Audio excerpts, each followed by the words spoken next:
بسم اللہ الرحمن الرحیم۔ السلام علیکم ورحمۃ اللہ وبرکاتہ۔ 16 جنوری 2009 مسجد جامع القرآن قرآن اکیڈمی لاہور میں بانی تنظیم اسلامی محترم ڈاکٹر اسرار احمد صاحب نے خطاب جمعہ میں حضرت عمر اور حضرت عثمان رضی اللہ تعالی عنہما کی شہادت کا تاریخی پس منظر کے موضوع پر خطاب فرمایا۔ نحمده ونصلي على رسوله الكريم اما بعد فقد قال الله تبارك وتعالى كما ورد في سورة النصر اعوذ بالله من الشيطان الرجيم بسم الله الرحمن الرحيم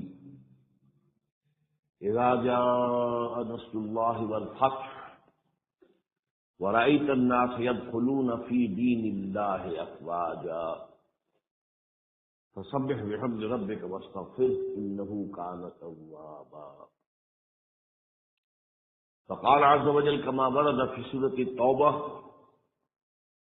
فإذا انسلخ الأشهر الحرم فاقتلوا المشركين حيث وجدتموهم وخذوهم واحصروهم واقعدوا لهم كل مرصد فإن تابوا وأقاموا الصلاة وآتوا الزكاة فخلوا سبيلهم إن الله غفور رحيم وقال عز وجل كما ورد في سورة الحجرات قالت الأعراب آمنا قل لم تؤمنوا ولكن قولوا أسلمنا ولما يدخل الإيمان في قلوبكم وإن تطيعوا الله ورسوله لا يلدكم من أعمالكم شيئا إن الله غفور رحيم صدق الله العظيم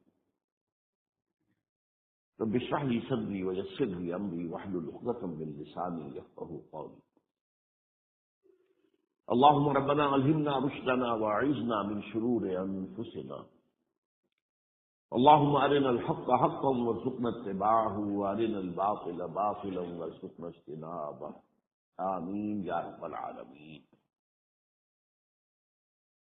حضرات، فہم قرآن کا جہاں سے تعلق ہے، ایک اس کا میٹا فزیکل پہلو ہے، ما وراء طبیعیاتی عقائد، نظریات، ایمان کا تعلق اس سے۔ ایک اس کا مورل اسپیکٹ ہے، اخلاقیات، عام انسانی اخلاقیات کی، اور خصوصاً پھر اس میں جو ایک منزل تعمیر ہوتی ہے ایمان کی بنیاد پر، اسلام کی بنیاد پر۔ اسی طرح اس کا ایک اسپیکٹ جو ہے، یا ایک ڈائمنشن جو ہے، وہ فزیکل سائنسز کے حوالے سے، اور آج کل اس پر کافی توجہ ہو رہی ہے۔ متعدد کتابیں جو ہیں اس موضوع پر چھپی ہیں کہ جو فزیکل سائنسز کے فینومینا کا ذکر ہے قرآن مجید میں، وہ قرآن کی حقانیت کو گویا کہ دن بدن مزید مبرہن کرتا چلا جا رہا ہے۔ قرآن مجید نے کہا بھی تھا، یہ سورہ حمیم سجدہ کے آخر میں، سنریہم آیاتنا فی الآفاق وفی انفسہم حتی یتبین لہم انہ الحق، ہم انہیں اپنی نشانیاں دکھائیں گے، آفاق میں بھی اور ان کے اپنے اندر بھی، نفسیات میں بھی، اور یہ جو کاسمولوجی کہہ لیں اسے، ہر چیز کے اندر ہماری نشانیاں ہیں، اور وہ روشن کی طرح عیاں ہوتی چلی جائے گی، یہاں تک کہ انہیں یقین ہو جائے گا کہ قرآن ہی حق ہے۔ یہ باتیں قرآن نے 1400 برس قبل بتائی تھی، جن تک ہماری سائنس آج پہنچی ہے بمشکل، تو یہ بھی ایک اسپیکٹ ہے۔ یہ مختلف اسپیکٹس ہیں جس کو میں ڈائمنشنز بھی کہہ رہا ہوں قرآن مجید کی تعلیمات اور قرآن کے فہم کی مدد۔ ایک خاص اس کا جو فہم ہے، اس کی جو ڈائمنشن ہے، وہ اس کے بغیر انسان حاصل نہیں کر سکتا جب تک کہ یہ نہ سمجھے کہ یہ قرآن ایک مینول آف ریولیوشن ہے، ہدایت نامہ انقلاب ہے۔ انقلاب کیسے برپا کیا جائے، اس کے مختلف مراحل پر کیا ہدایات ہیں، اس میں کیا ترتیب ہوگی۔ تو اس پہلو سے واقعہ یہ ہے کہ قرآن مجید کا یہ فہم جو ہے کہ یہ ایک مینول آف ریولیوشن ہے۔ جیسے ہم جب میڈیکل کالج میں داخل ہوئے تو مینول آف ڈسیکشن، اناٹمی کے زمانے میں سب سے پہلی اہم کتابوں میں یہ ملی تھی، ہدایات تھی، ذرا فلاں جگہ پر ڈیڈ باڈی کے اوپر ڈسیکشن ہوتی تھی، وہاں سے آپ کو تو یہ نظر آئے گا، پھر ذرا اس کو ہٹاؤ تو یہ نظر آئے گا، پھر اس کو ادھر سے تو یہ نظر آئے گا۔ اسی طرح قرآن مجید ایک انقلابی عمل کے مختلف مراحل کو کھولتا چلا جاتا ہے۔ جب تک کوئی شخص اس پہلو سے قرآن پر غور نہ کرے، قرآن کا یہ خاص پہلو جو ہے فہم کا، وہ اس پر واضح نہیں ہو سکتا۔ اسی طرح سیرت النبی کا معاملہ ہے۔ سیرت النبی ایک ہے واقعات کے حوالے سے، ایک یہ کہ حضور کی جو خلق عظیم ہے، آپ کے اخلاق فاضلہ ہے، ان کے حوالے سے ظاہر بات ہے کہ مختلف پہلو ہے سیرت النبی کے بھی،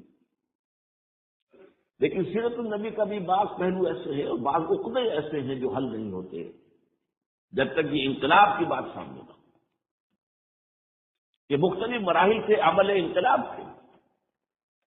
یہ جو میں نے بارہ آپ کو بتایا، ٹائنبی نے فکرہ کس کر دیا، وہ پچھلی صدی کا عظیم ترین فلاسفر آف ہسٹری، ہسٹری اور ہے، فلاسفی آف ہسٹری اور ہے، دونوں کافی علیحدہ ہیں۔ Muhammad failed as a prophet but succeeded as a statesman. اب اس جہالت کی بنیاد کیا ہے کہ اس کے سامنے وہ انقلابی عمل نہیں ہے۔ یہ ایک انقلابی عمل کے دو سٹیجز ہیں، اور وہ سٹیجز کے بغیر انقلاب تکمیل نہیں پاتا۔ اسی کی تتمہ میں منٹگومری واٹ نے 2 کتابیں لکھ ماری، محمد at Mecca, Muhammad at Medina, اور اگرچہ محمد ایٹ مدینہ نامی کتاب میں اس نے حضور کو جو ٹریبیوٹس پے کیے ہیں، جو آپ کی تعریف کی ہے، جو آپ کی تحسین کی ہے، واقعہ یہ ہے کہ وہ شاید کسی مسلمان اہل قلم سے بھی ممکن وجود میں نہ آ سکے، لیکن اصل کیا اس میں پھر ہے کہ تضاد دکھایا ہے۔ محمد ایک مکہ کچھ اور تھے، محمد ایک مدینہ کچھ اور ہو گئے، وہی ٹائم کی بات۔ مکے والا محمد تو ملتا جلتا ہے حضرت یحییٰ سے، حضرت عیسیٰ سے علیہ السلام، مدینے والا محمد تو اور ہی کچھ ہے، یوسف سالار ہے، یہ تو صدر مملکت ہے، یہ تو چیف جسٹس ہے، یہ تو بڑا متضاد ہے۔ اسی طریقے سے واقعہ یہ ہے کہ ایک عام آدمی کے لیے بھی سوال سامنے آتا ہے کہ ایک تضاد نظر آ رہا ہے۔ مکے میں حکم یہ ہے کہ تمہارے جسم کے ٹکڑے اڑا دیے جائیں، تم نے ہاتھ نہیں اٹھانا۔ مدینے میں آ کر آتا ہے کہ وہ اینٹ کا جواب پتھر سے دو، تضاد ہے کہ نہیں؟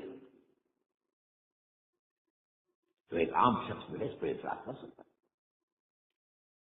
اسی طرح صلح حدیبیہ میں دم کر صلح کی جا رہی ہے، جبکہ صحابہ کرام کا خون کھول رہا ہے،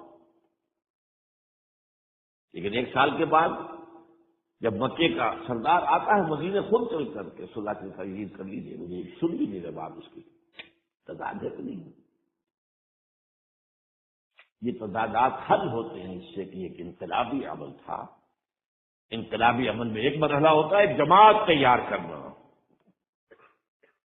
ڈیڈیکیٹڈ لوگ، کمیٹڈ لوگ، ڈسپلن لوگ، تن من دھن قربان کر دینے کے لیے تیار لوگ، پہلا مرحلہ یہ ہے، اس کے تقاضے کے ساتھ، اور دوسرے مرحلے میں اس طاقت کو ٹکرانا ہے، باقی کی قوت سے ٹکر لینی ہے۔ یہ 2 مرحلے ہیں، پہلے مرحلے کا تقاضا کچھ اور ہے، دوسرے مرحلے کا تقاضا کچھ اور ہے۔ تو اگر یہ ریولیوشنری پروسیس سامنے نہ ہو تو یہ مسائل حل نہیں ہوتے۔ اسی طریقے سے یہ جو حضور کی حیات طیبہ کے دوران ایک بغاوت کی کیفیت عرب کے اندر پیدا ہو گئی اور بڑی زبردست خانہ جنگی ہوئی حضور کے وصال کے فوراً بعد، پھر خلفائے ثلاثہ جو ہیں وہ شہید کیے گئے۔ اس کا تاریخی پس منظر بھی آپ کو سمجھ میں نہیں آ سکتا، یہ کیوں ہے؟ یہ آئسولیٹڈ واقعات نہیں ہے، یہ در حقیقت ایک بات سمجھ لیں گے تو سمجھ میں آ جائیں گے۔ وہ کیا ہے؟ ہر ریولیوشن کا خاصہ ہے، یہ لازمی بات ہے کہ جب وہ کامیاب ہو جاتا ہے تو اس سے کچھ عرصے کے بعد کاؤنٹر ریولیوشنری موومنٹ شروع ہوتی ہے۔ ہوتا کیا ہے؟ ایک جماعت انقلاب لانے کے لیے کھڑی ہوئی، اس نے قربانیاں دی، اس نے سب تقاضے پورے کیے، جو مخالفین تھے مخالفت کرتے رہے، مقابلہ کرتے رہے، ریزسٹ کرتے رہے۔ ایک جگہ پر آگے محسوس کیا کہ اب ہم ریزسٹ نہیں کر سکتے، it's no use continuing resistance, لہذا سر جھکا لو گئی۔ میں کہا کرتا ہوں اس کو پنجابی میں جو کہتے ہیں نیوی پاؤ، اس وقت جو ہے سر جھکا لو، لیکن ذرا وقت ملے گا پھر ہم ذرا موقع محل دیکھ کر وار کریں گے۔ یہ ہر ریولیوشن کا خاصہ ہے، ہر ریولیوشن کہ آخری اسٹیج پر آ کر مخالفین جو انقلاب کے ہوتے ہیں وہ دب جاتے ہیں، چھپ جاتے ہیں، کور لے لیتے ہیں، اور پھر موقع لیتے ہیں، اور موقع پر پھر وہ بغاوت کرتے ہیں، اس ریولیوشن کو ختم کرنے کی کوشش کرتے ہیں۔ یہ چیز جو ہے اگر آپ کو سمجھ میں آ جائے تو در حقیقت وہ واقعات جو ہیں جن کی طرف میں نے اشارہ کیا کہ حضور کی زندگی ہی کے اندر وہ آثار شروع ہو گئے تھے۔ چنانچہ مدعیان نبوت کھڑے ہو گئے۔ آپ کو معلوم ہے طلیحہ اسدی، مسیلمہ کذاب یمامہ تھا، اسود عنسی، شجاع ایک عورت اپنے اپنے علاقوں میں ہم نبی ہیں۔ انہوں نے سوچا یہ محمد کو اتنی بڑی کامیابی نبوت سے حاصل ہوگی صلی اللہ علیہ وسلم، دعویٰ نبوت ہی تھا نا، آؤ نا ہم بھی سیر کریں کوہ طور کی، چلو دعویٰ کرو۔ اور ان کے دل خاصی بڑی بڑی طاقتیں جمع ہو گئی، کافی بڑی بڑی طاقتیں جمع ہو گئی۔ چنانچہ مسیلمہ کذاب نے تو جو رجسٹ کیا ہے، کیونکہ بالآخر جو ہے یہ ایک نبی نبوت کا دعویٰ کرنے والا مرد مسیلمہ اور ایک عورت سجا، ان دونوں نے آپس میں شادی بھی کر لی، وہ تو ڈبل نبوت ہو گئی۔ اور ان کی بہت بڑی طاقت، بہت بڑی طاقت۔ یہ یمامہ کے علاقے کے لوگ جو ہیں بنو تمیم، یہ بہت تند خو، بہت سرکش، بہت جنگجو، بہت سخت لوگ تھے۔ ان کو رجسٹ کرنا آسان نہیں ہوا۔ ایک مرتبہ کو ایک لشکر جو حضرت ابوبکر نے بھیجا اس کو شکست ہوئی، اس کے بعد حضرت خالد بن ولید رضی اللہ تعالیٰ عنہ کو بھیجا ہے۔ تو بہرحال ان کو تو حضور نے خطاب دیا تھا، خالد سیف من سیوف اللہ، تو اللہ کی تلواروں میں سے ایک تلوار ہے، اللہ نے فتح دی، لیکن لگ بھگ 1200 صحابہ شہید ہوئے ہیں، جن میں 500 حفاظ بھی تھے۔ چنانچہ اسی سے اندیشہ پیدا ہوا تھا کہ یہ تو قرآن مجید ضائع ہو جائے گا، ابھی تک ہمارے پاس کتابی شکل میں تو ہے نہیں، جب چھپے ہوئے دوسرے چھاپا کھانا کا سوال ہی نہیں تھا۔ اصل حفاظت اس کی سینوں کے ذریعے سے ہو رہی تھی۔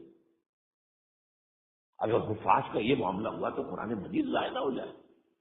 اس پر حضرت ابوبکر سے کہا گیا کہ آپ اس قرآن کو جمع کروائیں اور اسے ایک کتابی شکل دیں۔ پہلے ریلیکٹنٹ رہے ہیں حضرت ابوبکر کہ جو کام حضور نے نہیں کیا میں کیوں کروں، لیکن پھر جب دلائل سامنے آئے کہ واقعتاً تقاضا ہے تو آپ نے مانا۔ پھر جو بھی کاتبان وحی تھے حضور کے زمانے سب کو جمع کیا،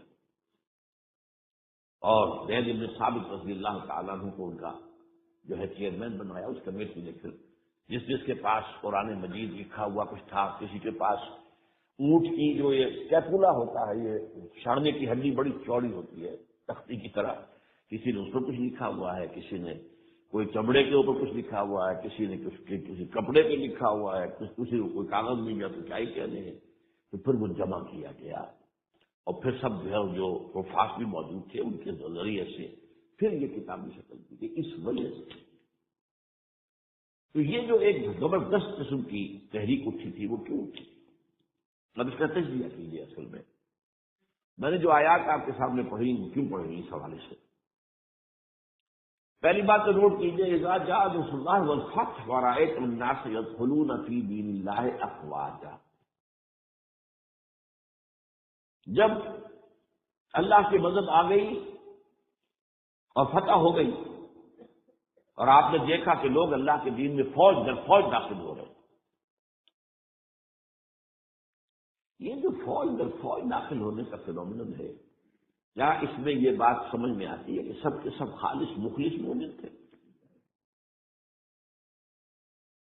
وہ تو یہ ہے کہ فتح کے بعد اب انہوں نے سمجھا کہ جب مسلمانوں نے مکہ فتح کر لیا تو اب کون ان کے مقابلے میں آئے گا؟ قریش شکست کھا گئے، it's no use continuing resistance, let us go and declare our submission, جہاں ہم کہتے ٹھیک ہے۔ تو یہ دین میں داخل ہونا تھا، یا لفظ ایمان نہیں لایا گیا۔ اس نظام اطاعت میں شامل ہو گئے. اس کو نوٹ کیجیے اس پر. اذا جاء نصر اللہ والفتح ورأيت الناس يدخلون في دین اللہ افواجا، اللہ کے دین میں داخل ہو گئے، اس نظام اطاعت کے اندر داخل ہو گئے. اور ان کا سمعنا وأطعنا، اب ہم سنیں گے اور مانیں گے. اچھا، یہ تو وہ فتح مکہ کے بعد تھے. اس کے 1 سال کے بعد جب سورہ توبہ نازل ہو گئی اور مشرکین عرب کو آخری مہلت دے دی گئی، صرف 4 مہینے کی مہلت ہے، یا ایمان لاؤ یا تمہارا قتل عام ہو جائے گا. اس کا میں پس منظر کئی دفعہ بیان کر چکا ہوں. جو 40 نووی میں حدیث آئی تھی اس کے حوالے سے بھی تفصیل سے بیان کر چکا. اللہ تعالیٰ اپنے رسول جس قوم کی طرف بھیجتا تھا وہ قوم اگر انکار کرتی تھی تو ہلاک کر دی جاتی. یہ مرحلہ آیا ہے اب قریش کے لیے، یا مانو یا ہلاکت. پہلی قومیں ہلاک کی گئی، غرق کر دیے گئے، یا زلزلہ آ گیا، یا کوئی باد سرسر آ گئی، مختلف طریقوں. ایک طریقہ یہ بھی تھا کہ مسلمانوں کے ہاتھوں قبضے کر دیے گئے. جو میں نے آیت آپ کو سنائی ہے، آیت نمبر 5 سورہ توبہ. وَإِذِ انسلخ الأشهر الحرم، اب یہ جو 4 مہینے کی ان کو مہلت دی جا رہی ہے، جب یہ ختم ہو جائے تو اے مسلمانوں فاقتلوا المشرکین حیث وجدتموہم، اب قتل کرو ان مشرکوں کو جہاں کہیں بھی پاؤ. وخذوہم، پکڑو انہیں، واحصروہم، ان کا گھیراؤ کرو، محاصرہ کرو. وقعدوا لہم کل مرصد، اور ہر جگہ گھاس لگا کر بیٹھو انہیں گرفتار کرنے کے لیے. فَإِن تَابُوا وَأَقَامُوا الصَّلَاةَ وَآتَوُا الزَّكَاةَ فَخَلُّوا سَبِيلَهُمْ، پھر وہ اگر توبہ کر لیں، اپنے شرک سے باز آ جائیں اور پھر وہ نماز قائم کریں، ان سے زکوٰۃ ادا کریں تو ان کا راستہ چھوڑ دیں. ان اللہ غفور رحیم، اللہ غفور رحیم. اب اس کا تجزیہ کیجئے، جو لوگ اس تھریٹ کے تحت ایمان لائے ہیں ان میں تو ظاہر بات ہے غالب اکثریت ان کو ہوگی کہ جو دل سے ایمان نہیں لائے، تو جان بچانے کے لیے ایمان لائے. ایسے بھی لوگ سے تاریخ سے معلوم ہوتا ہے کہ جنہوں نے اس پریشر کے تحت ایمان اسلام قبول کرنے سے انکار کر دیا، وہ عرب چھوڑ کر چلے گئے. کہتے ہیں کہ یہ جو ہمارا ایک کافرستان ایک علاقہ ہے، یہ جو واخان کی پٹی کے ساتھ ہی ہے، اور اس کے ساتھ ملتا ہوا ایک صوبہ ہے نورستان افغانستان میں. یہ ایک قوم ہے، ان کا کہنا یہ ہے کہ ہم ان لوگوں میں سے ہیں کہ جو ان آیات کے نزول کے بعد جو عرب چھوڑ کر باہر گئے کہ ہم نہیں مانیں گے اسلام. پھر جیسے جیسے ہم پڑھتے گئے پیچھے پیچھے اسلام بھی آ رہا تھا، فتوحات ہو رہی تھی، تو آگے آگے ہم پیچھے پیچھے اسلام، یہاں تک کہ ہم آ کر ہمارے آبا اجداد ان پہاڑوں میں آ کر انہیں پناہ لے لی. یہ چترال کا علاقہ اور یہ سارا جو ہے یہاں پر، تو یہ کہتے تھے ہم ان کرشیوں میں سے. ان کا ایک سردار اور ایک عالم مجھ سے ملا بھی تھا. اس کے بعد یہ ہوا کہ وہ علاقہ تقسیم ہو گیا. احمد شاہ ابدالی نے جب بنایا ہے نیا نقشہ افغانستان کا تو اس میں سے ایک حصہ اس علاقے کا افغانستان میں چلا گیا. وہاں امیر دوست محمد والی کابل نے انہیں کر دیا، وارن کر دیا کہ اب اتنی مہلت کے اندر ایمان لاؤ یا قتل کر دیے جاؤ گے. یعنی وہ سزا جس سے بھاگے تھے تمہارے آبا اجداد وہ یہاں آ جائے گی، وہ ایمان لے آئے. وہ علاقہ نورستان کا علاقہ ہے، اسلام کے نور سے منور ہو گیا وہ. اور اس کے ساتھ کا علاقہ پاکستان میں وہ ابھی تک کافرستان ہے. اس کو انہوں نے بلکہ ہماری حکومت نے بھی مینٹین کیا ہوا ہے. وہاں کسی کو تبلیغ کی اجازت نہیں ہے، کچھ نہیں. وہ چاہتے ہیں کہ یہ سیاحت کے لیے سیاحوں کی آمد کو دیکھیں آ کر ان لوگوں کو، وہ برقرار رکھا ہو پورا. بہرحال یہ تجزیہ یہ کرنا ہے کہ جو لوگ اس وقت ایمان لائے ان میں اگر اکثریت نہیں تو بہرحال بہت بڑی تعداد ایسے لوگوں کی تھی کہ جنہوں نے صرف جان بچانے کے لیے وہ جو ہے وہ اپنا ایمان لانا جو ہے اور اسلام میں داخل ہونا قبول کیا، ورنہ حقیقت میں وہ اسلام میں لائے. اس کے بعد حضرت ابوبکر کی خلافت کے دوران اس سے بھی بڑا فتنہ کھڑا ہو گیا. ہم زکوٰۃ نہیں دیں گے، زکوٰۃ جو ہے وہ ہم دیں گے، خود دیں گے، خود تقسیم کر لیں گے، خود تقسیم کر دیں گے. حضرت ابوبکر رضی اللہ تعالیٰ عنہ نے طے کیا اس کے خلاف جہاد، جنگ. کیونکہ یہ سورہ توبہ کی 5ویں آیت کے اندر بھی یہ ہے 2 شرطیں ہیں. اگر وہ توبہ کریں اور نماز قائم کریں اور زکوٰۃ دیں، اسی کے حوالے سے جب کہا گیا تھا حضرت ابوبکر سے کہ آپ ان کے خلاف قتال نہ کیجیے، یہ مرتد تو نہیں ہوئے، اسلام سے منکر نہیں ہوئے، کوئی نئی نبوت کو دعویٰ نہیں کیا، اور زکوٰۃ کے بھی منکر نہیں ہے اس معنی میں کہ زکوٰۃ نہیں دیں گے، کہتے کہ ہم خود جو ہے زکوٰۃ کا بندوبست کریں گے۔ یہ عظیمت تھی حضرت ابوبکر کی رضی اللہ تعالی عنہ۔ آپ نے کہا کہ اگر یہ حضور کے زمانے میں اونٹ دیتے تھے زکوٰۃ میں اور ساتھ ہی اس کو باندھنے والی رسی بھی دیتے تھے، اب اگر یہ کہیں گے کہ اونٹ لے جاؤ رسی نہیں دیتے تو بھی میں جنگ کروں گا۔ ایسے پیارے الفاظ ہیں، ایوبدل الدین وانا حی، کیا دین میں تبدیلی کر دی جائے گی، دین میں ترمیم کر دی جائے گی جبکہ ابھی میں زندہ ہوں، میرے ہوتے یہ نہیں ہو سکتا۔ حالانکہ حضرت عمر فاروق جیسی شخصیت بھی مشورہ دے رہی تھی۔ دیکھیے 2 محاذ پہلے کھلے ہوئے ہیں، جیسے اسامہ کو حضور نے تیار کیا تھا آپ نے بھیج دیا، ٹھیک کیا، پھر جو نبی نبوت کے دعوے دار تو کھلے مرتد ہو گئے، ان کے خلاف جہاد کے بالکل ضروری تھا۔ اب تیسرا یہ محاذ نہ کھلے، ابھی مسلمانوں کے دل ویسے زخمی ہیں، حضور کے انتقال کے بعد مورال جو ہے مسلمانوں کا گرا ہوا ہے، تو یہ عظیمت ہے حضرت عمر۔ اب اس کو یوں سمجھیے ذرا تاریخی اعتبار سے تجزیہ کیجیے۔ اسلام کی فتح کا مطلب مذہبی اعتبار سے کس کی شکست تھی اور سلطنت کے اعتبار سے کس کی شکست تھی، اسی سے پتہ چلے گا کہ کاؤنٹر ریولیوشنری موومنٹ وہیں سے آئے گی۔ اسلام کے غلبے کا مطلب تھا شرک کا خاتمہ، لہذا جو مشرک تھے عرب کے سابق جو اسلام لے آئے تھے، قالت الاعراب آمنا قل لم تؤمنوا ولکن قولوا اسلمنا، پورا تقریباً بدو عرب مرتد ہو گئے۔ بدو عرب، یہ مکہ مدینہ یہ شہر یہ بچے ہیں، ورنہ اکثر و بیشتر یہ اعراب، اسی لیے شاید الفاظ سے قالت الاعراب آمنا قل لم تؤمنوا ولکن قولوا اسلمنا ولما يدخل الايمان في قلوبكم۔ انہی میں سے یہ مدعیان نبوت اٹھے، انہوں نے ہی زکوٰۃ کا انکار کیا۔ تو پہلا کاؤنٹر ریولیوشن حضور کے ریولیوشن کے خلاف جزیرہ نما عرب سے اندر سے برآمد ہوا ہے، مدعیان نبوت کی شکل میں اور منکرین زکوٰۃ کی شکل میں۔ بہرحال حضرت ابوبکر صدیق رضی اللہ تعالی عنہ کی جو اقبال نے اشعار کہے ہیں حضرت ابوبکر کی شان میں، اگر کہ ویسے تعداد دیکھی جائے تو حضرت علی، حضرت حسین کے، حضرت فاطمہ رضی اللہ تعالیٰ عنہ کی شان میں جو اشعار ہے وہ بہت زیادہ ہے تعداد، لیکن حضرت ابوبکر کی شان میں بھی چند اشعار جو ہے لیکن بہت ٹاپ۔ امن الناس بر مولائے ماں، کلیم اول سینائے ماں، ہمت کس سے امت را تو ابر، ثانی اسلام و غار و بدر و قبر۔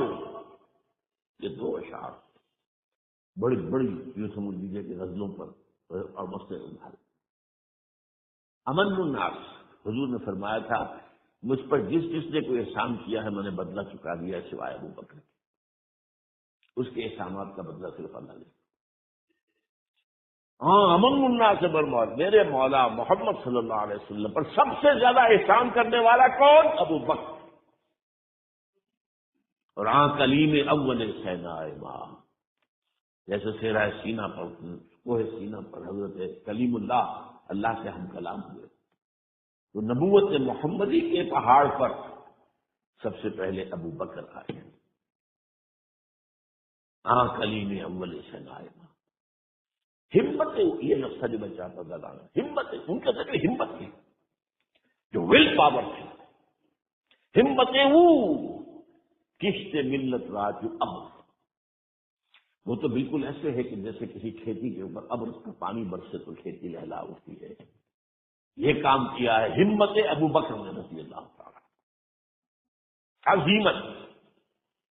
اور پھر جو واقعی ہے ثانی اسلام و غار و بدر و قبر، پورے دیوان اسے ایک دوسرے کے اوپر جو ہے نثار کر دیے جائیں۔ اسلام میں بھی نمبر 2 حضور کے بعد پہلے کون؟ ابوبکر۔ غار میں نمبر 2، غار ثور میں حضور کے ساتھ کون؟ ابوبکر۔ بدر میں نمبر 2، جب وہ بنا دی گئی تھی جھونپڑی اور وہاں حضور سجدے کر رہے تھے دعائیں، کون کھڑا تھا پہرے پر تلوار لے کر؟ ابو بکر۔ قبر میں نمبر 2، حضور جہاں دفن ہوئے وہیں نمبر 2 پر دفن ہوئے حضرت عمر۔ بہرحال یہ جو پہلا کاؤنٹر ریولیوشنری موومنٹ تھی جو عرب سے اٹھی ہے، حضرت ابوبکر کی ہمت و عزیمت نے اس کو کچل کر اور گویا کہ کنسالیڈیٹ کر دیا اثر نو ریولیوشن آف محمد صلی اللہ علیہ وسلم۔ وہ انقلاب پھر محکم ہو گیا، مستحکم ہو گیا، اور اب حضرت عمر کے حوالے ہو گئی۔ اچھا، مذاہب میں کس مذہب نے سب سے زیادہ زک اٹھائی اسلام سے؟ پہلے شرک، دوسرا یہودیت۔ عیسائیت سے تو مقابلہ ہوا ہی نہیں، کوئی جنگ نہیں ہوئی ہے عیسائیوں سے۔ غزوہ موسیٰ ہوا لیکن وہ بھی آخری دنوں میں، اور میں کئی دفعہ بیان کر چکا ہوں کہ عیسائیوں کا طرز عمل مسلمانوں کے ساتھ بہت بہتر تھا۔ نجاشی نے پناہ دی تھی، ہرقل جو ہے تیار تھا اسلام لانے کے لیے۔ ہرقلیس چاہتا کیا تھا؟ جیسے سن 300 عیسوی میں قسطنطین جو ایمپرر تھا روم کا، وہ عیسائی ہو گیا اور پوری مملکت عیسائی ہو گئی، تو نظام انٹیکٹ رہا، ایمپرر جو کا تو قائم رہا۔ اگر صرف ایمپرر قبول کرتا، پوری قوم نہ کرتی، تو معاملہ فساد ہو جاتا۔ وہ یہ چاہتا تھا کہ اب میری پوری قوم میرے ساتھ جو اسلام لے آئے۔ وہ ایک لمبی بات ہے، اس میں تفصیل میں نہیں جا سکتا، بہت پیاری حدیث ہے، بڑی طویل ہے، جو اس کا مکالمہ ہے، جو کہ اس نے ابو سفیان سے اس وقت تک ایمان وہ نہیں لائے تھے۔ جب حضور کا خط پہنچا ہرقل کے پاس تو اس نے کہا کہیں کوئی عرب کے کوئی لوگ آئے ہوئے ہیں، آس پاس کوئی تاجر آیا کرتے تھے وہاں، مانو وہاں ایک قبیلہ آیا ہوا ہے، تو ان میں وہ ابو سفیان قبیلہ لے کر گئے ہوئے تھے، ان کو بلایا گیا۔ بہرحال وہ ایک لمبی بات ہے، حدیث ہے موجود بخاری سے۔ یہودیت کی کمر ٹوٹی،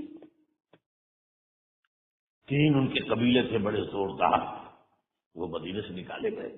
ایک قبیلے کے تو تمام جوان مردوں کو قتل کیا گیا۔ پھر ان کے مضبوط قلعے تھے خیبر کے علاقے کے اندر، فدق پر، یہ ان سب میں سے نکالا گیا۔ تو جو اگریوڈ پارٹیز تھیں، تو ایک اعتبار سے شرک، مشرکین، ان کی طرف سے تو آ گیا رد عمل، کاؤنٹر ریولیوشن، یہ حضرت ابوبکر کی دور میں۔ لیکن میں یہودیوں کا ذکر اب بعد میں کروں گا۔ سلطنت کے اعتبار سے جس سلطنت کے چیتڑے اڑ گئے وہ سلطنت ایران تھی، حضرت عمر کے ہاتھوں تو ختم ہو گئے، نسیت منسیت۔ سلطنت روما، اس کی صرف ایک ٹانگ ٹوٹی تھی 3 میں سے۔ وہ 3 مملکت، 3 وضع اعظموں پر پھیلی ہوئی سلطنت تھی Roman empire. Eastern Europe, northern Africa, western Asia. Western Asia میں شام اور ترکی کا علاقہ، شام لیا گیا اس سے، باقی تو اس کے پاس رہا، مشرقی یورپ بھی رہا، شمالی افریقہ بھی رہا، وہ رفتہ رفتہ بعد بھی جو ہے گیا۔ لیکن یہ کہ اصل میں جو ہے پہلے مرحلے میں ایک کام ٹوٹی، لیکن ایران کا خاتمہ ہو گیا، اور ایرانی بے انتہا نسل پرست، ان میں اپنی ریشیل سپیریورٹی کا بہت احساس ہے، نسلی برتری کا، اپنی تاریخ پر بہت ناز ہے، شہنشاہیت کی تاریخ جو کہ خسرو سے شروع ہوتی ہے، سائرس سے، پھر ڈیریس جیسا عظیم فاتح۔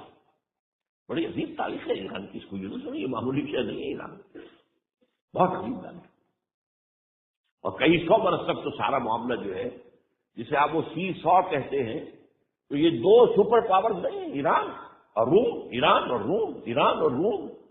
کبھی ایران غالب آ گیا، روم بیٹھ گیا، کبھی روم غالب آ گیا، ایران بیٹھ گیا۔ قرآن مجید میں ایک تھوڑی سورت جو ہے سورہ روم کے نام سے ہے کہ نہیں؟ الف لام میم غلبت الروم فی ادنی الارض وهم من بعد غلبهم سیغلبون فی بضع سنین۔ بہرحال ایران کا جو پرخے اڑے ہیں، بادشاہت ختم ہوئی ہے، اس کا وار آیا ہے حضرت عمر پر۔ یہ چونکہ ہوا حضرت عمر کے ہاتھوں، لہذا ایرانیوں کے نزدیک مبغوض ترین شخص حضرت عمر تھا، اور حضرت عمر سے نفرت ان کی جبلت کے اندر، ان کے دین میں۔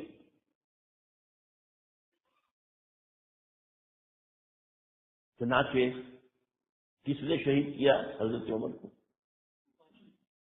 جی، ابو لولو فیروز، ایک ایرانی غلام تھا حضرت مغیرہ کا رضی اللہ تعالی، اس نے آ کر حضرت عمر سے شکایت کی کہ حضرت مغیرہ جو ہے ان سے مکاتبت میں کر رہا ہوں، وہ مجھ سے بہت زیادہ پیسے مانگ رہے ہیں۔ مکاتبت یہ تھی کہ غلام طے کر لیتا تھا کہ میں کمائی کر کے تمہیں اتنے پیسے دے دوں گا تو مجھے تم ادا کر دینا، مکاتبت کہلاتا تھا۔ وہ اتنے پیسے مانگتے، بہت زیادہ زیادتی کر رہے ہیں۔ حضرت عمر نے پوچھا کہ تم کیا کیا کام جانتے ہو؟ اس نے گنوا میں یہ بھی جانتا ہوں، یہ بھی جانتا ہوں، یہ بھی جانتا ہوں، میں ترخان بھی ہوں، میں فلاں بھی ہوں، میں چکیے بھی بناتا ہوں، میں یہ بھی کرتا ہوں۔ فرمایا کہ پھر تم پر یہ زیادہ نہیں ہے، جو مغیرہ تمہارے اوپر جس قدر رقم ڈال رہے ہیں زیادہ نہیں ہے، اور دیکھنا مجھے ایک چکی بنانی جانتے ہو تو ایک چکی مجھے بھی بنا کے دینا۔ کہا آپ کو تو میں وہ چکی بنا کے دوں گا جو ساری دنیا یاد کرے گی، دھمکی دے گے۔ اور حضرت عمر نے پہچان لیا تھا کہ دھمکی دی۔ دوسری طرف اس کی پشت پر کون تھا؟ ہرمزان، یہ ایک بار جرنیل تھا ایرانی، شکست ہوئی، گرفتار ہو کر آیا، کیونکہ بہت بڑا وار کرمنل تھا۔ اس کو فیصلہ کیا گیا اس کی گردن اڑا دی جائے۔ اب اس کی چال دیکھیے، ایرانی ذہن کہ مجھے ذرا پانی پینے کے لیے دے دیں اس سے پہلے کہ میری گردن اڑائی جائے۔ حضرت عمر نے فرمایا ہاں پانی دے دو۔ اب پانی کا کٹورا ہاتھ میں کہتا دیکھیے مجھے ضمانت دیجیے جب تک میں یہ پانی نہ پی لوں مجھے قتل نہیں کریں گے۔ کہ ہاں ٹھیک ہے، جب تک تم یہ پانی نہیں پی لو گے تو میں قتل نہیں کیا۔ وہ کٹورا پھینک دیا پانی کا، کرو کا قتل مجھے کیسے کرتے ہو؟ تو یہ پانی تو میں نے نہیں پیا، چھوڑنا پڑ گیا، زبان کی بات ہے۔ وہ تھا اس کی پشت پر ابو لولو فیروز، اور ابو لولو فیروز کے اب بھی اس کے جیسے ائمہ اہل بیت کے اہل تشیع جو ہیں وہ ان کے مقبروں کی تاریخ بناتے ہیں، اس کے اوپر جالیاں اس کا ہے، اور حضرت ابو لولو فیروز کا حلقہ ہے، وہ قاتل عمر رضی اللہ۔ تو سمجھ رہے اس بات کو؟ جو بھی اگنیم تھے وہیں سے کاؤنٹر اٹیک ہونا تھا نا۔ اب آئیے یہود کی طرف۔ ظاہر بات ہے کہ جزیرہ نما عرب سے یہودیت کا خاتمہ ہو گیا۔ اس کے بعد مجھے اکثر اس معاملے میں یاد آ جایا کرتی ہے ایک پکچر کبھی کسی زمانے میں دیکھی تھی، ہیلن آف ٹرائے۔ وہ ٹرائے کا گھوڑا تو بہت سے لوگوں نے سنا ہوگا، کہانی ایسی ہے کہ وہ اسپارٹا اور ٹرائے کے آپس میں جنگ تھی، اس میں وہ گھوڑا ایک بنا کر اس کے اندر چھپا کر فوجیوں کو وہ شہر کے اندر لے گئے تھے۔ اس جنگ میں ایک موقع پر جو ان کا سب سے بڑا یونانیوں کا جو سب سے بڑا سردار تھا، وہ جو ان کا سب سے بہادر شمار ہوتا تھا، وہ قتل ہو گیا۔ تو ایک یونانی جو ہے دوسرا سردار کھڑا ہو کر کہتا ہے، so this is the end of Greek bravery but not of Greek treachery. یہ یونانیوں کی بہادری کا تو خاتمہ ہو گیا اس شخص کی موت کے ساتھ، یونانیوں کی عیاری تو ختم نہیں ہوئی نا۔ تب اس نے لیے پہلے تو پسپائی کروا دی، سب کے سب چلے گئے۔ ابھی ٹرائے والے دیکھ رہے جب جا رہی ہیں فوجیں چلی گئی، جہازوں میں بیٹھ کے بھی روانہ ہو گئے۔ پھر کچھ عرصے کے بعد واپس آئے، خفیہ طور پر گھوڑا بنا کر لائے بہت بڑا، اس کے پیٹ میں اپنے فوجی بھرے۔ اب وہ جو ہے لوگوں نے دیکھا بعد میں ٹرائے کا گھوڑا ہے، اس کو جو اندر لے گئے، وہ خوشیاں منا رہے ہیں فتح کی۔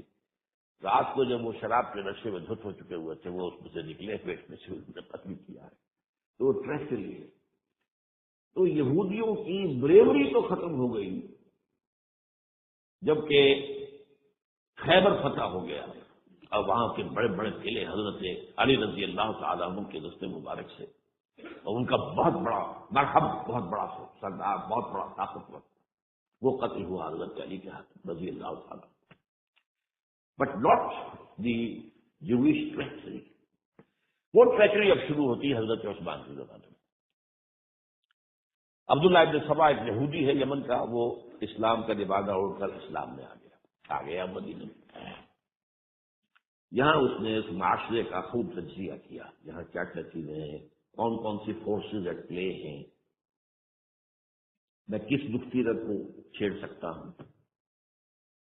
میں نے محسوس کیا کہ بنو ہاشم اور بنو امیہ کی بڑی پرانی جو ہے جب پلش اور مسابقت، ایک طرح کا مقابلہ قریش کے ان دو بڑے گھرانوں کے اندر، یہ ان کی ہڈیوں کے اندر ہے، اس کو اٹھایا۔ اب عجیب بات اصل میں یہ ہے کہ خلیفہ اول نہ بنو امیہ میں سے تھے نہ بنو ہاشم میں سے، بنو ہاشم اور بنو امیہ کا معاملہ تھا۔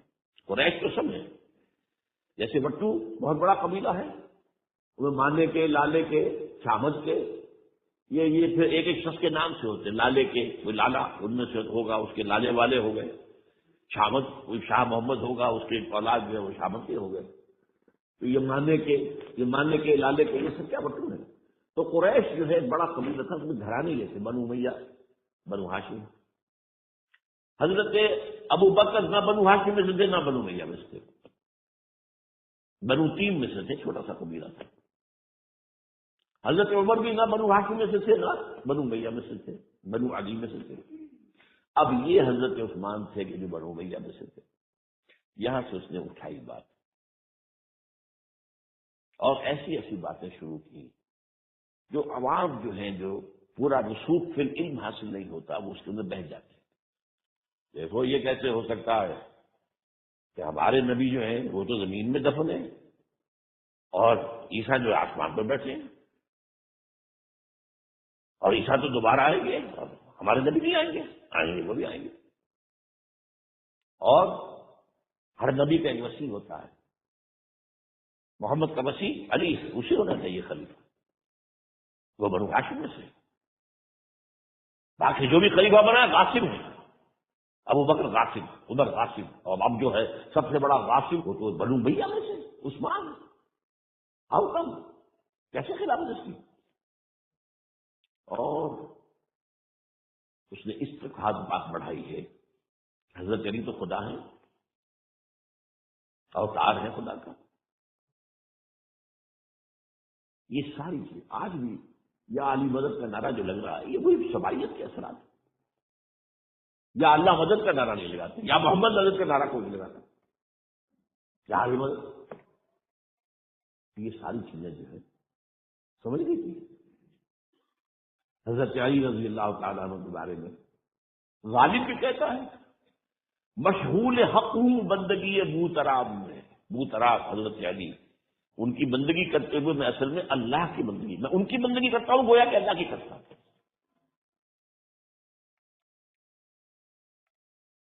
ہر چند علی کی ذات نہیں ہے خدا کی ذات، لیکن نہیں ہے ذات خدا سے جدا علی۔ یہ ساری باتیں اس نے پھیلائی اور فتنہ برپا، اور اس کی ایک خاص ٹیکنیک اس نے ایجاد کی۔ سب سے پہلے اس نے جا کر کوفے میں اپنا میدان جمایا۔ حضرت عثمان کے بارے میں تو اپنا بہت ہی، تو اپنے رشتہ داروں کو پالتا ہے، اس کو عہدے سارے اپنے رشتہ داروں کو دے دیے ہیں، اور انہیں دولت انہیں دیتا ہے، یہ کرتا ہے، معاذ اللہ معاذ اللہ۔ وہاں پہ ذرا کسی نے جو وہاں کے گورنر تھے ذرا بات پوچھ کی، تو وہاں اپنے ہم خیال چھوڑ کر شام چلا گیا، وہاں جا کے وہی بات، وہاں ایک گروپ بنا لیا، پھر مصر چلا گیا، وہاں جا کر وہی بات۔ اب ظاہر بات ہے اس زمانے میں نہ کوئی ٹیلی کمیونیکیشن، نہ کوئی ٹیلی فون، نہ کوئی تار، کوئی اطلاعات کا وہاں پہنچنا وغیرہ، اس میں یہ ہے کہ وہ فتنہ تو جنگل کی آگ کی طرح بڑھ گیا، اس کا معاوضہ کرنے والا جو ہے، اس میں حضرت معاویہ نے کہا بھی رضی اللہ تعالیٰ عنہ، آپ ہمیں اجازت دیں، آ کے کچل دیں ان کو۔ گورنر کے صاحب کیوں نے کہا میں فوجیں لے کر آتا ہوں تو کچل دیتا ہوں۔ حضرت عثمان فرماتے نہیں، جب تک یہ کوئی ایسا جرم کر نہ دیں کہ جس پر تو وہ گویا کہ زد میں آ جائے، قانون کی زد میں. اگر یہ مجھے قتل کرنا چاہتے قتل کر دیں، پھر اس سے ساتھ لے لینا. لیکن جب تک یہ قتل کرتے نہیں تو میں کس جرم میں انہیں معلوم. امر بالمعروف کی طرف سے آتا تھا، لیکن بہرحال یہ فتنہ اتنا بڑھا اتنا بڑھا اتنا بڑھا. مدینے میں حضرت علی کہتے رہے آپ ہمیں اجازت دیں، ہمیں ان کو ختم کریں تھے. یہ ایک علیحدہ بات ہے. میری کتاب جو ہے شہید مظلوم کا مطالعہ کیجیے، آپ اس کی تفصیل میں جانے کا یہ موقع دیں گے. یہ کتنی بڑی عظیمت ہے. لوگ سمجھتے ہیں کہ یہ تو بڑی کمزوری دکھائی ہو حضرت عثمان. میں کہتا ہوں اس سے بڑی عظیمت کوئی نہیں ہو سکتی. انہوں نے کہا میں کسی کلمہ گو کا کی جان لینے کو تیار نہیں ہوں جب تک کہ اس کے اوپر کوئی جرم ثابت نہ ہو جائے. کلمہ کون ہے؟ آپ اندازہ کیجیے، اس پر اڑے رہنا، ڈٹ جانا. یہ تو وہی بات ہے جو حابیل نے کہی تھی اپنے بھائی سے قابیل سے کہ بھائیوں اگر آپ مجھے قتل کرنے کے لیے ہاتھ بڑھائیں گے تو میں تو اپنا ہاتھ نہیں اٹھاؤں گا آپ کو قتل کرنے کے لیے. میں تو چاہتا ہوں کہ آپ اپنے گناہوں کے ساتھ میرے گناہ بھی لے جائیں. مجھے قتل کر دیں گے تو میرے گناہ کے حساب آپ کے خاتم ہو جائیں گے. حضرت عثمان 1000 مربع میل کا رقبہ ہے جس کے اوپر کے ان کی حکومت چل رہی ہے، اور فوجیں ہیں مصر سے اور دمشق سے بار بار اجازت مانگ رہی. یہاں حضرت طلحہ، حضرت زبیر، حضرت علی اجازت مانگ رہے ہیں. نہیں، جب تک یہ کوئی جرم کر نہ لیں اس وقت تک. جب یہ جرم کر لیں گے پھر تم لے جاؤ، اس قصاص ہے، سزا دے دینا. چنانچہ آخری وقت میں بھی یہ ہوا ہے کہ حضرت علی کے دونوں صاحبزادے حضرت حسن، حضرت حسین، حضرت عثمان کے دروازے پر کھڑے پہرا دے رہے تھے. عبداللہ ابن زبیر پہرا دے رہے تھے. لیکن وہ جو بلوائی تھے وہ پچھلے پچھواڑے سے کہیں دیوار پلان کے گئے، انہوں نے حضرت عثمان کو شہید کیا رضی اللہ عنہ. یہ ہے اصل میں یہودیت کا بیک لیش، یہودیت کا انتقام. اور جو سازشی ذہن اللہ نے ان کو دے رکھا ہے اس میں کوئی شک نہیں. ذہین انتہائی تباہ قوم، لیکن ان کا جسے ہم کہتے ہیں ایول جینیس، تو اس کی ان کی ذہانت کا جو ہے میدان سازش، اور اس میں اتنے ماہر ہیں کہ وہ زخم لگایا ہے اسلام کو، جسد ملی کو. ابھی تک اس سے خون نکلے سے اسلام. یہ سنیت اور شیعت کی تقسیم کہاں سے شروع ہوئی؟ وہی سماعیت وہیں سے تو ہے. حالانکہ جب حضرت علی کی بیعت ہو گئی ہے تو حضرت علی نے پھر عبداللہ ابن سبا کو کہا توبہ کرو، تم کہتے ہو کہ میں خدا ہوں، توبہ کرو ورنہ میں تمہیں زندہ جلا دوں گا. نہیں، تم ہماری جتنی چاہے اعمال ہو، ہم کہتے تم اللہ ہو. اسے 40 آدمیوں سمیت حضرت علی نے زندہ جلوایا. اور یہ بات اہل تشریعوں کی کتابوں میں لکھی ہوئی. بس اس وجہ سے آج کل اگر کوئی بات کی جاتی ہے عبداللہ ابن سبا کے خلاف تو وہ سمجھتے کہ یہ شیعت کے خلاف بات ہو رہی ہے. حضرت علی نے تو خود ان کی اپنی کتابوں کے مطابق عبداللہ ابن سبا اور اسے 40 ساتھیوں کو زندہ جلایا. تو خدا ہے تو ہمیں آزما رہا ہے. وَلَنَبْلُوَنَّكُم بِشَيْءٍ مِّنَ الْخَوْفِ وَالْجُوعِ وَنَقْصٍ مِّنَ الْأَمْوَالِ وَالْأَنفُسِ وَالثَّمَرَاتِ. بس اسی طرح ہماری آزمائش کر رہا ہے. بہرحال